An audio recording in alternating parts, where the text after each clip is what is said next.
Professor M M হুদা। আমি চর্ম ও যৌন রোগ বিশেষজ্ঞ। আমি আজকে একনি বা ব্রণ নিয়ে কথা বলবো। একনি একটা কমন স্কিন প্রবলেম। আমাদের 90% মানুষ যারা কখনো না কখনো ব্রণে আক্রান্ত হয়েছেন অল্প বয়সে, এবং এটা খুবই কমন একটা সমস্যা, বিশেষ করে ইয়াং এজের ছেলে মেয়েদের, টিনেজারদের বিশেষ করে এটা একটা বিশাল প্রবলেম।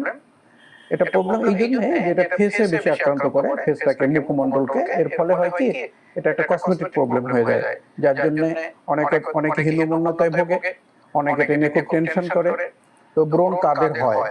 ব্রণ যে কোনো বয়সে হতে পারে, তবে এটা মূলত হয় টিন এজে, অল্প বয়সের ছেলে মেয়েদের হয়, এবং এটাই স্বাভাবিক ব্রণ, যেটাকে আমরা বলি একনি ভালগারিস। একনি ভালগারিস কথাটার মানে হলো সাধারণ ব্রণ। এছাড়াও সাধারণ ব্রণ ছাড়াও আরো অনেক ধরনের ব্রণ আছে, যেমন একনি সিস্টিকা, একনি কনগ্লোবাটা, তার মানে খুব সিভিয়ার ফর্ম একনি। একনি যেগুলো সাধারণত হয় এই রিজনে হয়, এবং ছোট ছোট পিম্পলসের মতো গোটা হয়, এবং এটা যখন খুব সিভিয়ার ফর্মে হয়, এটা সিস্ট হয়ে যায়, মানে গোটা হয়ে যায়, ভিতরে পুঁজ থাকে, রস থাকে, এটাকে আমরা বলি সিস্টিক একনি। আর একটা হচ্ছে একনি কনগ্লোবাটা, এটা আরো সিভিয়ার ফর্মের একনি, যেখানে অনেক শক্ত শক্ত গোটা হয়ে যায়, এক পাহাড় পর্বতের মতো উঁচু হয়ে যায় মুখে। এটা হলো সিস্টিক ফর্মের একটা সিভিয়ার ফর্ম, যেটাকে আমরা বলি একনি কনগ্লোবাটা। তো আমরা সাধারণত যেগুলো পাই, অল্প বয়সের ছেলেমেয়েরা আমাদের কাছে আসে, এটা একনি ভালগারিস নিয়ে, সাধারণ ব্রণ নিয়ে। এগুলোতে ছোট ছোট গোটা হয় পুরো মুখে, মুখটা লালচে হয়ে যায়, অনেক সময় পেকে যায়, একটু পুঁজো হয়। এটাই সাধারণ ব্রণ। এই ব্রণগুলো সাধারণত দেখা যায় যে টিন এজেই হয়, মানে 13 বছর থেকে স্টার্ট হয়। তবে কারো কারো একটু আগেও হতে পারে, বিশেষ করে মেয়েদের ক্ষেত্রে এটা 11-12 বছর বয়সে শুরু হয়। ছেলেদেরও তাই হয়, অনেক ছেলেদেরই 12-13 বছর বয়সে স্টার্ট হয়। এবং ইউজুয়ালি একনি ভালগারিস যেটা সাধারণ ব্রণ, সেটা 25-26 বছর বয়সের মধ্যে এটা চলে যায় অটোমেটিক্যালি। কিন্তু আরেকটা ব্রণ আছে, যেটাকে আমরা বলি পোস্ট অ্যাডোলেসেন্ট টেকনিক, যেটা একটু দেরিতে শুরু হয়, 20 বছরের অ্যারাউন্ড 20 ইয়ার্সে শুরু হয়, এবং এটা বহু বছর, এমনকি 50-60 বছর পর্যন্ত থাকতে পারে। আপনারা দেখবেন যে অনেক সময় অনেক বয়স্ক মহিলা বা অনেক পুরুষ মানুষেরও 50, 52 বা 60 বছরের কাছাকাছি বয়স, তারপরে মুখে একটু একটু ব্রণ আছে, শক্ত গোটা হচ্ছে।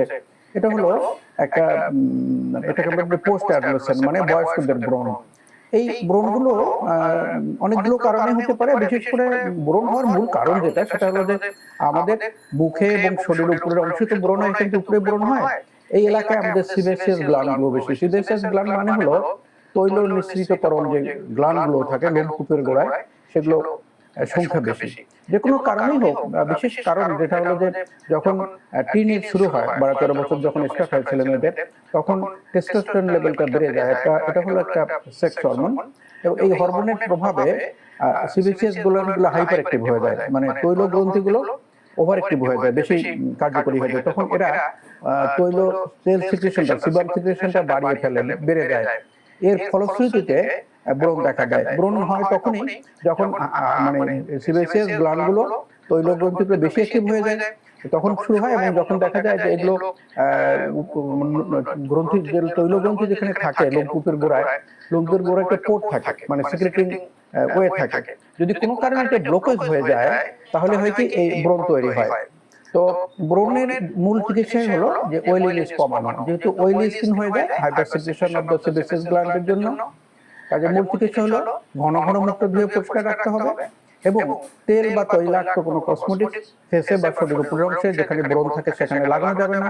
মাথায় কখনো তেল দেওয়া যাবে না। ট্রেডিশনালি আমাদের দেশের মানুষ মাথায় তেল দেয়, মেয়েরাও দেয়, ছেলেরাও দেয়। এটা কিন্তু ঠিক নয়। পৃথিবীর কোথাও মানুষ মাথায় তেল দেয় না, কারণ মাথায় মুখে সিবেসিয়াস গ্ল্যান্ডগুলো থাকে, এগুলা সিক্রেশন করে একদম তেল সিক্রেশন করে। সৃষ্টিকর্তার অমোঘ নিয়মে আমাদের ফেস এবং মাথা সাধারণত তৈলাক্ত থাকে, কিছু কিছু ক্ষেত্রে ছাড়া। কাজে মাথায় তেল দেওয়ার জন্য যেমন কোনো যুক্তি নাই, মুখে তৈলাক্ত কিছু না লাগাই ভালো, বিশেষ করে যাদের ব্রণ আছে, যাদের তৈলাক্ত চামড়া। যে কোনো কসমেটিক্স যেটা চামড়া একটা কোটিং তৈরি করে, ইভেন সানস্ক্রিন কোটিং তৈরি করে, এগুলো ব্রণ যাদের আছে তাদের না ব্যবহার করাই ভালো।